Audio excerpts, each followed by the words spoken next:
Eu acho que é importante ressaltar aquilo que está escrito. Por isso, abra sua Bíblia rapidamente em Mateus capítulo 1, versículo 1. Evangelho de Mateus capítulo 1, versículo 1. Enquanto você acha, eu quero só ressaltar uma informação que a Paty deu. Eu acho que é importante de ser frisada. Durante 40 anos, naquele país chamado Guiné-Bissau, um dos países mais pobres do mundo, nós tínhamos somente uma igreja adventista. 40 anos com uma igreja adventista. Cerca de 7 ou 8 anos atrás, o UNASP começou a enviar missionários nas férias para lá e deixar alguns durante o período de 1 ou 2 anos. Desde então, novas igrejas começaram a ser construídas e hoje nós temos 3.000 adventistas na Guiné-Bissau. Ou seja, isso é resultado do trabalho de gente como a gente. Foi por isso que eu quis trazer o grupo aqui, para vocês olharem neles e se identificarem, e verem que não tem ninguém muito especial aqui, ninguém muito diferente, nenhum super-herói, todo mundo aqui é igual a você, pecador igual a você, alguns convertidos há muito tempo, outros há pouco tempo, mas todos iguais. Decidimos servir ao Senhor Jesus Cristo e cumprir aquilo que Ele nos deu como missão. Evangelho de Mateus, capítulo 1, versículo 1, antes de lermos o texto, feche os seus olhos e vamos fazer uma oração. Pai, agora nós abrimos a Tua palavra e por isso nós clamamos a Ti, que o Teu Espírito Santo nos conduza na leitura e nos dê iluminação para a compreensão correta do texto, em nome de Jesus Cristo. Amém. Livro da genealogia de Jesus Cristo, filho de Davi e filho de Abraão.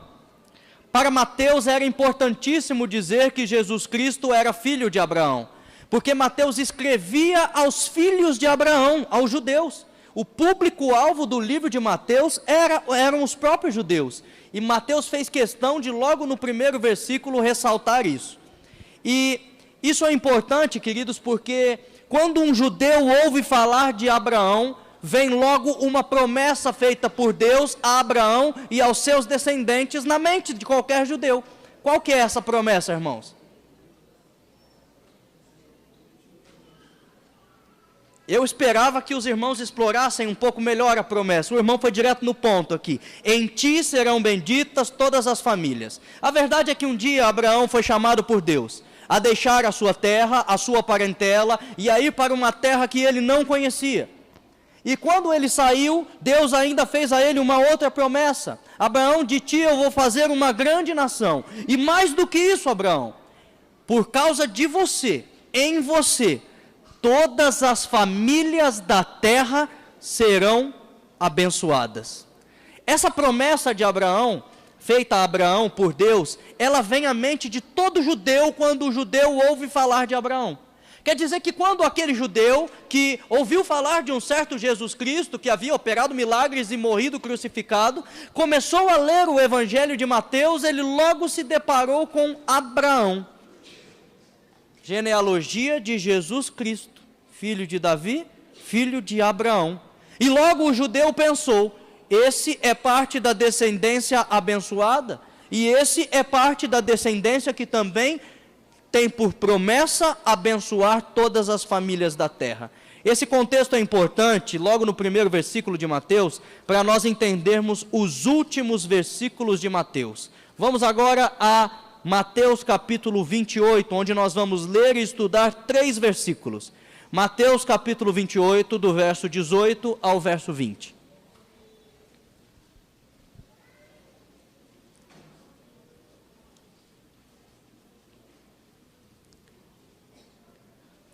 Lembre-se, Mateus começa falando de Abraão e agora entenda como Mateus termina o seu livro. Jesus, aproximando-se, falou-lhes dizendo, toda a autoridade me foi dada no céu e na terra. Ide, portanto, fazei discípulos de todas as nações, batizando-os em nome do Pai e do Filho e do Espírito Santo, ensinando-os a guardar todas as coisas que vos tenho ordenado. Eis que estou convosco todos os dias, até a consumação do século. Jesus Cristo, queridos, como um missionário um dia deixou o céu e os confortos que ele tinha, se fez homem, sofreu junto conosco, como um igual a nós, e, por fim, morreu numa cruz, possibilitando a cada um de nós a salvação eterna. Com certeza, queridos, não existe bênção maior do que esta, a bênção da salvação. Porque a Bíblia dizia, o salário do pecado é a morte, agora Jesus vem e diga, ainda que você peque, se você acreditar em mim, você está salvo. Entretanto, a gente precisa levar em consideração, queridos, que a morte de Jesus não teria significado algum se não fossem essas últimas palavras que ele diz no Evangelho de Mateus. Muita gente diz que não existe missão sem o sacrifício de Jesus, isso é verdade. Mas o sacrifício de Jesus, com certeza, não alcançaria o seu objetivo final sem as missões. Sem que isso fosse anunciado ao mundo e sem que essa bênção pudesse ser comunicada a todo mundo e a todo o universo. Por isso Jesus se aproxima e diz essas palavras.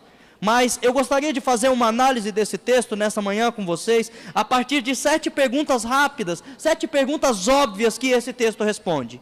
A primeira: nesse texto que nós acabamos de ler, conhecido como a Grande Comissão, num livro que eu li recentemente, chamado Passaporte para a Missão, os autores dizem assim que muitos adventistas e muitos cristãos gostariam que fosse a grande sugestão, talvez a grande opção, mas não é, é a grande comissão.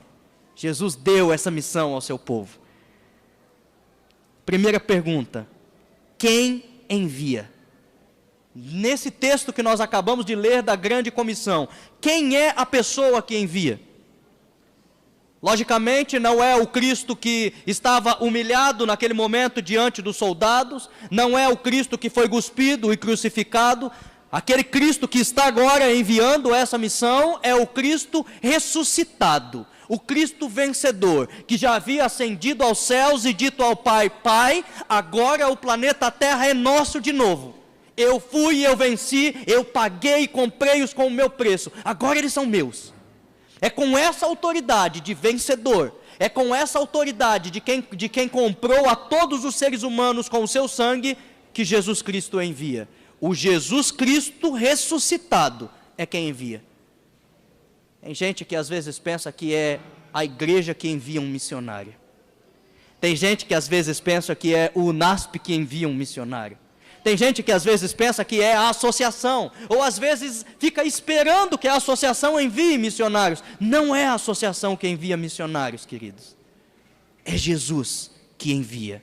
É Ele quem diz: ide, portanto, e fazei discípulos. Segunda pergunta que esse texto responde: em que base somos enviados? Já explorei um pouco disso quando respondi a primeira pergunta. A base é na autoridade de Jesus. Por isso Jesus, antes de dar a ordem, vão por todo mundo e façam discípulos, ele diz: toda a autoridade me foi dada no céu e na terra, porque eu venci. Porque ainda que este planeta um dia tivesse um outro príncipe, agora eu tomei-o de volta para mim. É com a autoridade do Deus Criador dos céus e da terra, é com a autoridade do Deus que havia ressuscitado mortos, é com a autoridade do Deus que havia curado leprosos, do Deus que havia curado cegos e enfermos, é com a autoridade de quem havia morrido na cruz pelos seres humanos. É com essa autoridade, essa é a base do envio. Eu sei que tem muita gente que gostaria de ir para uma missão. Tem muita gente que quando estava aqui, vendo os slides, ouvindo as histórias, estava com os olhos brilhando. O desejo bate no coração faz anos, mas tem uma palavra que atrapalha. É o medo. Medo de entrar num avião, atravessar o oceano, ir para uma cultura desconhecida, para um país de maioria muçulmana talvez, e a gente só ouve falar de terrorismo por parte de muçulmanos e acaba tendo essa imagem deles. Ou talvez o medo das doenças que ali existem, o medo da miséria, ou o simples medo de sofrer ao contemplar o sofrimento dos demais seres humanos. Querido, eu quero dizer a você que quando Jesus começou a dar essa ordem, Ele quis dizer assim: não tenha medo, porque eu que tenho toda a autoridade, que me foi dada nos céus e na terra, sou eu que envio você. Terceira pergunta que nós fazemos ao texto, e esse texto responde: quem é enviado? O chamado, queridos, claramente é explorado por todos os teólogos, e eles dizem, é todo o discípulo. O enviado é todo o discípulo. Não existe um chamado especial, não existe alguém que foi chamado para as missões e outro que não foi chamado para as missões dentro de um corpo de Cristo, dentro de um mesmo grupo de pessoas salvas. O chamado é feito a todo discípulo. Não há chamado especial ou individual, todos foram comissionados. Um grande pregador, Charles Spurgeon, um dia disse: todo cristão ou é um missionário ou é um impostor. Spurgeon estava querendo dizer que a ordem dada a Jesus Cristo não era para um grupo especial de pessoas, mas para todos os que se dizem salvos por Jesus Cristo. Quem é enviado? Ellen White diz: todo verdadeiro discípulo nasce no reino de Deus como um missionário, como aquele que cumpre a ordem e o mandamento de Deus. Quarta pergunta: a quem somos enviados? Para onde somos enviados? Talvez quando Jesus disse, ide por todo mundo, queridos, ele não estivesse pensando em partes geográficas do planeta, mas nas pessoas que ali habitam, nos seus filhos que estão perdidos e precisam ser salvos. Foi explorado aqui agora há pouco, na apresentação que o grupo fez, que crianças desde pequenininhas são dedicadas a Irã. Eu ouvi dos guinenses que Irã é uma alma, um Deus, um poder que habita naquela árvore, e ele habita nessa árvore há muitos anos. Desde quando ele conheceu os nossos primeiros pais, Adão e Eva, ele já estava na árvore. E ali ele se tornou amigo de Adão e Eva, dizem os guinenses. Mas um dia o Deus dos céus resolveu descer até aqui, na pessoa de seu filho, para guerrear contra Irã e tirar de Irã a amizade que ele havia tido com os seres humanos. Dizem os adoradores de Irã que Irã foi mais poderoso do que Jesus Cristo e pendurou-o numa cruz e o matou. Nós, queridos, que somos cristãos e conhecemos a palavra de Deus, sabemos que isso não é verdade. Sabemos que Jesus morreu, foi pelos nossos pecados, não foi por fraqueza, mas por força. A força do amor que moveu Jesus até a cruz e morrer por nós e tomar de volta aquilo que já era dele desde o princípio. A palavra de Deus fala que foi por Jesus e foi para Jesus que tudo foi criado. Você foi feito por Ele e para Ele. Um dia o inimigo das nossas almas tomou a todos. E alguns ainda estão presos nos cordões de Irã, visíveis ou invisíveis. Lá na Guiné-Bissau existem muitas crianças que gostam de ir à igreja, gostam de cantar os hinos, são membros do clube de desbravadores, mas não têm coragem de romper o cordão de aliança com o Irã. Tem medo. Precisam de pessoas aqui de dentro desta igreja que se levantem e vão e com coragem digam a eles: vocês não precisam ter medo. O Deus que eu sirvo é mais poderoso do que Irã. Para que a verdade possa libertá-los, como prometeu a palavra de Deus. A todo mundo, a todas as nações, a quem somos enviados? A todos. A palavra grega para nações, para o mundo, que está no contexto aqui, é a palavra etnos, que significa etnias. A todas as etnias, a todos os povos que falam línguas diferentes, é a estes que nós somos enviados. Querido, você é enviado ao seu vizinho, a anunciar a ele as boas novas da salvação. Você é enviado às pessoas desse bairro da Vila Maria que precisam ouvir falar sobre a mensagem de Deus, adorar aquele que fez os céus, a terra e a fonte das águas. Mas você também é enviado a ir até os confins da terra. Também é enviado a ir aonde o Evangelho não chegou, para que as pessoas tenham finalmente a oportunidade de salvação. O pastor Marcelo Dias, no seu livro Evangelismo e Testemunho, diz assim: Deus amou o mundo de tal maneira. E você? De 7 bilhões de pessoas neste mundo, 4 milhões não são cristãos. Aproximadamente 3 milhões jamais ouviram falar do Senhor Jesus Cristo. E não têm a alegria e a esperança que você tem, de que são salvos e que vão viver eternamente, independente do que viverem neste mundo. Quinta pergunta: o que deve ser feito? Tá bem, eu vou, mas o que eu devo fazer? O texto responde de maneira muito clara: o que eu devo fazer é discípulos, e é batizar, e é ensinar as pessoas, andar com elas, mostrar a elas a esperança da salvação e como ser um imitador do Senhor Jesus Cristo, como ser um bom servo do Senhor Jesus Cristo. Sexta pergunta: qual é a fonte de poder para que eu possa agir? É muito difícil, Mateus. Eu não sei falar outro idioma, só falo português. Você já viu que na Guiné-Bissau essa barreira é pequena, porque existe muita gente que fala português lá. Mas eu não sei falar, eu tenho dificuldades. O que me garante que eu vou conseguir? Qual é a fonte de poder? A fonte de poder, queridos, é Jesus vencedor. Ele é que é responsável por quebrar as barreiras e não você. Ele que é responsável por operar os milagres que sejam necessários e não você. Jesus é o único responsável pelo sucesso e pelo avanço da missão. Você não precisa ter medo. Não é a tua capacidade que vai salvar pessoas, mas é o poder do Cristo ressuscitado. Quando eu for para uma missão, eu não estarei só. Ele estará comigo.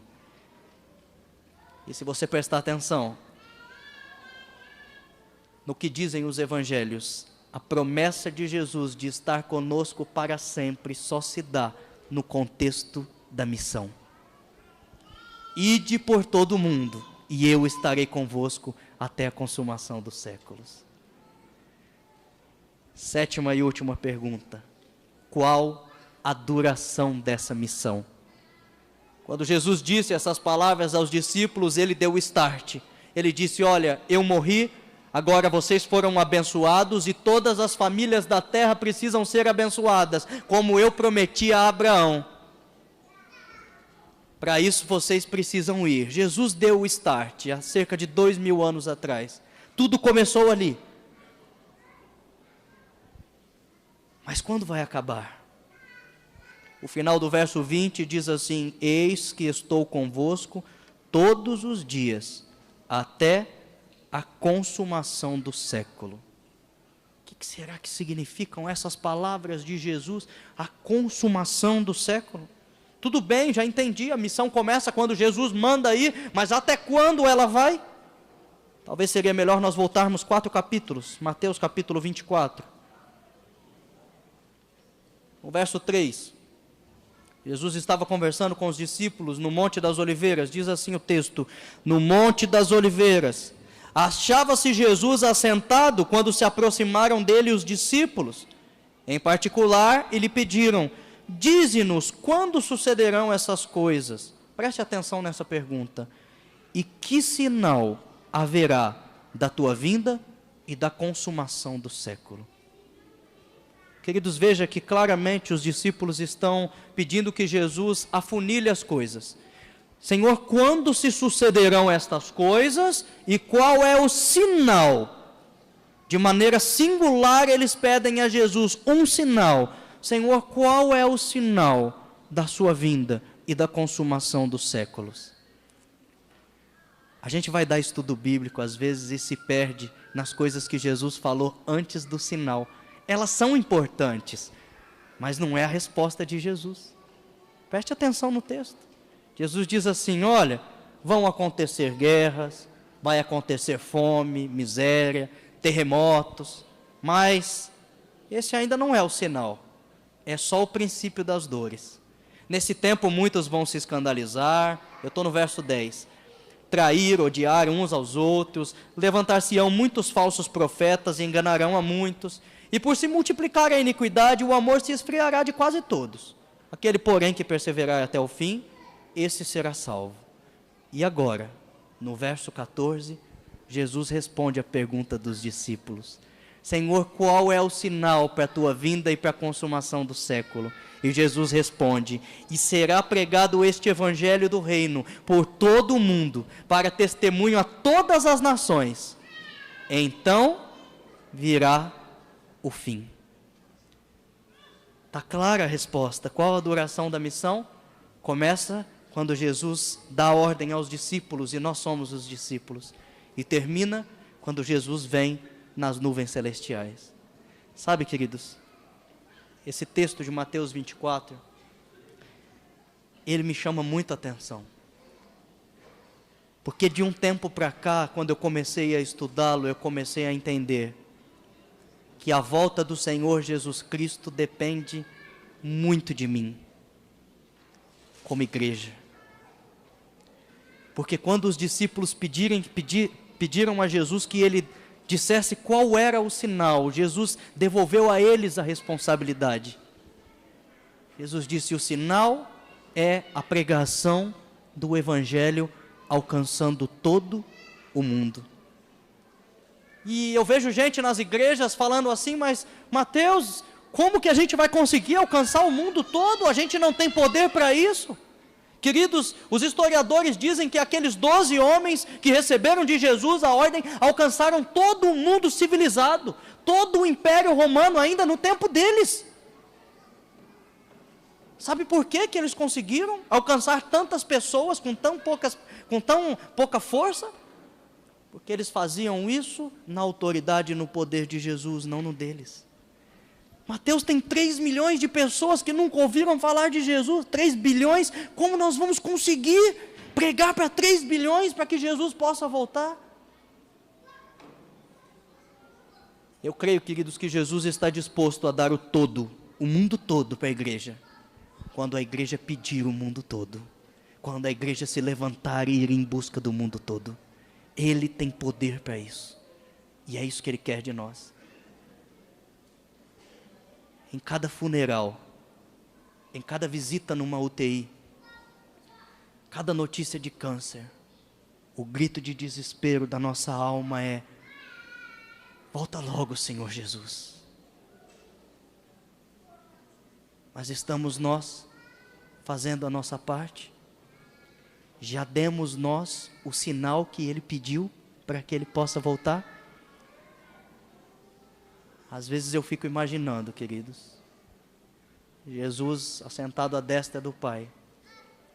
Na verdade, eu já imagino Ele de pé, ansioso por descer para vir buscar você, para ressuscitar as pessoas que você ama, para te abraçar e te dar a eternidade, para curar os teus problemas, as tuas doenças. Eu fico imaginando Ele doido para descer, mas esperando o sinal que só eu e você podemos dar. A gente vai assistir um vídeo agora, que vai fechar toda essa mensagem. Tudo isso que nós quisemos transmitir a vocês hoje nesse sermão diferente. Coloca o vídeo para mim, por favor.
Desculpa.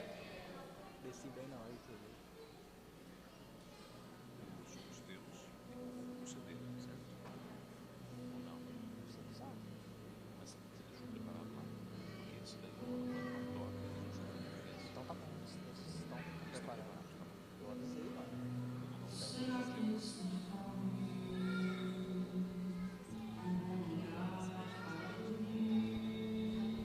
Se o pessoal puder apagar as luzes aqui da frente, vai facilitar.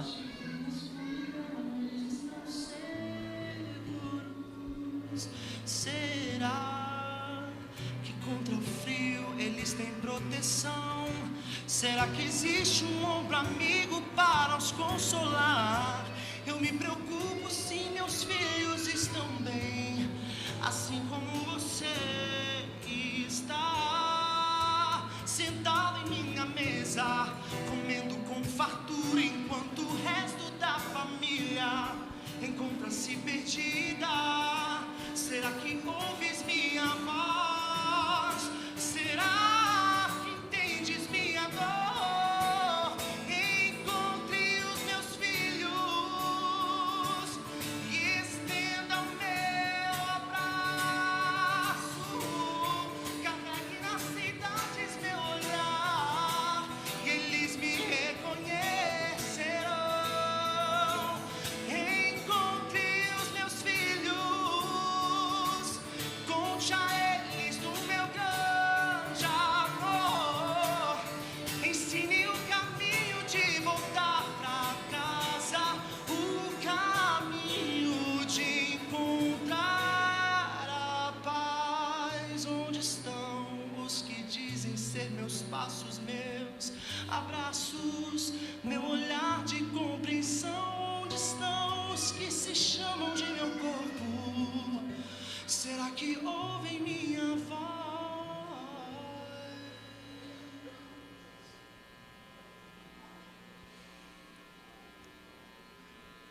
Voltando àquela cena, eu fico imaginando Jesus de pé, ao lado do trono do Pai, olhando angustiado para esse lado do planeta onde existem 3 bilhões que não receberam a bênção prometida a Abraão.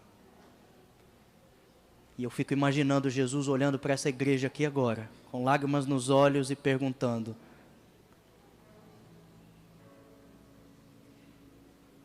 fico imaginando Jesus com lágrimas nos olhos e perguntando a cada um aqui: a quem enviarei? E imagino ele perguntando ao Pai: Pai, quem que eu posso mandar? Eles estão lá dentro da igreja, Pai, eles me adoram, eles louvam o meu nome, todo sábado eles estão lá,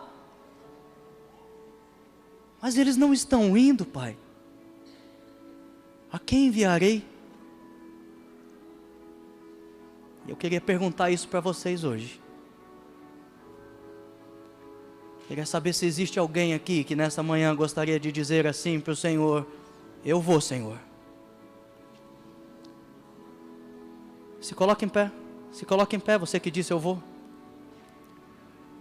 Queria saber se tem mais gente aqui que responde hoje o chamado de Deus: a quem enviarei? Eu vou, Senhor. Eu sou teu, Senhor, o Senhor me salvou. Eu acredito que existem pessoas que estão sentadas e gostariam de se levantar. Tem alguma coisa que impede, tem alguma coisa que não permite, eu entendo.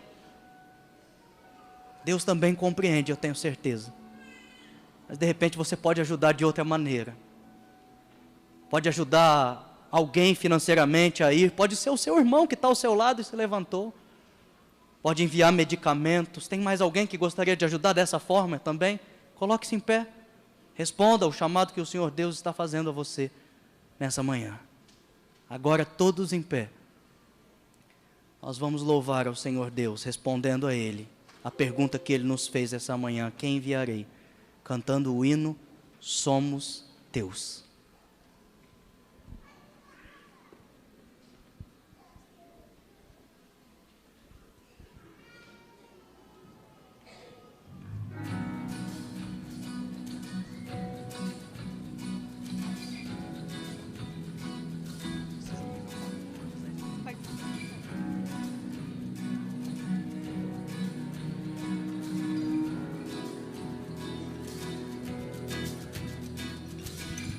Está nascendo um novo tempo, uma nova geração, para espalhar tua glória em toda a terra. Um tempo de consagração, restauração da tua verdade, para levantar teu nome em toda a terra. Eu vejo os jovens se prostrando em reverência e adoração,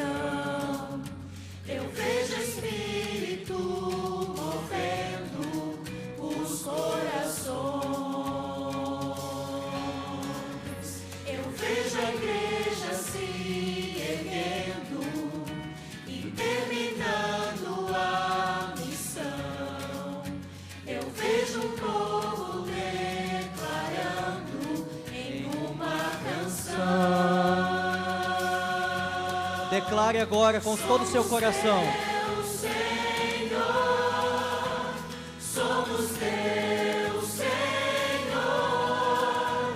quer vivamos ou morramos, somos teus, somos teu Senhor, somos teu Senhor, quer vivamos ou morramos, somos teus.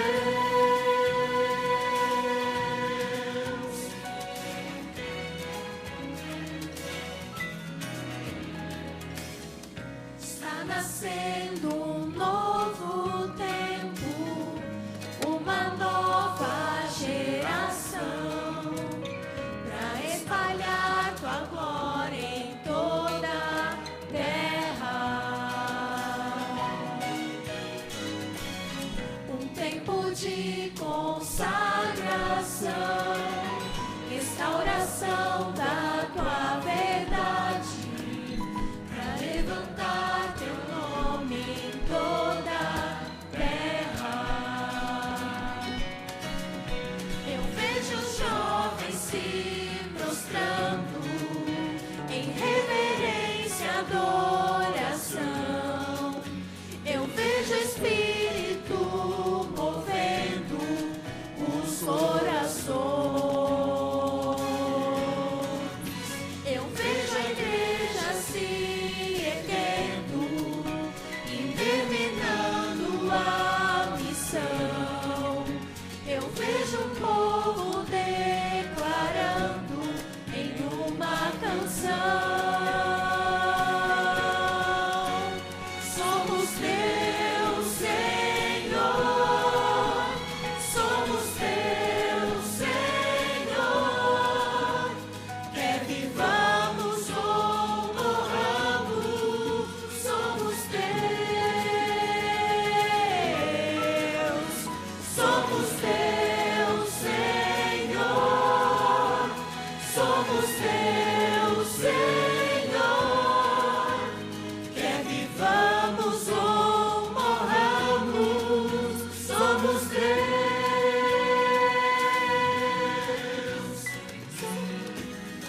Viveremos só por ti e morreremos só por ti, quer vivamos ou morramos, somos teus. Viveremos só por ti e morreremos só por ti, quer vivamos ou morramos, somos teus. Somos teu Senhor, somos teu Senhor, quer vivamos ou morramos, somos teus.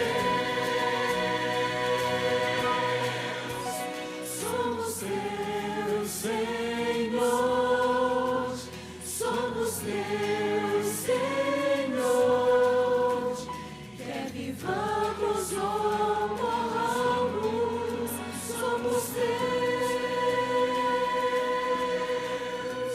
Somos teu Senhor, somos teu Senhor, quer vivamos ou morramos, somos teus. Somos teu Senhor, somos teu Senhor, quer vivamos ou morramos, somos teus.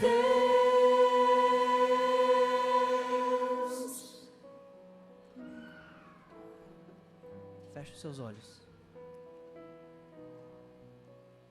Obrigado, Senhor Deus Todo-Poderoso, todo misericordioso, todo amoroso. Obrigado porque o Senhor nos perdoou esta manhã. E obrigado porque mais uma vez o Senhor nos salvou. Obrigado, Pai, porque um dia o Senhor enviou Jesus Cristo ao mundo para morrer por nós. Agora, Pai, queremos ser nós os enviados. Enviados por todo o mundo, até os confins da terra, para levar essa boa nova de salvação, essa esperança do Evangelho. Capacita-nos para isso, Senhor. Derrube as barreiras que possam se levantar, quebra as correntes e tira de nosso caminho os empecilhos que querem nos atrapalhar de fazer aquilo para o qual o Senhor nos chamou e que dá sentido às nossas vidas. Nós te amamos, Senhor, e amamos também os teus filhos, as tuas ovelhas que ainda não são desse aprisco e queremos ir em busca delas. Por isso, em uma só voz nós cantamos hoje: nós somos teus, Senhor. Faça de nós o que o Senhor quiser. Envie-nos para onde o Senhor quiser. Em longo prazo, em curto prazo, de alguma maneira, Senhor, nós queremos cumprir a missão que Jesus nos deu, de abençoar todas as famílias da terra. Seja conosco e confirma que o Senhor é o pregador desta mensagem. Em nome de Jesus Cristo. Amém.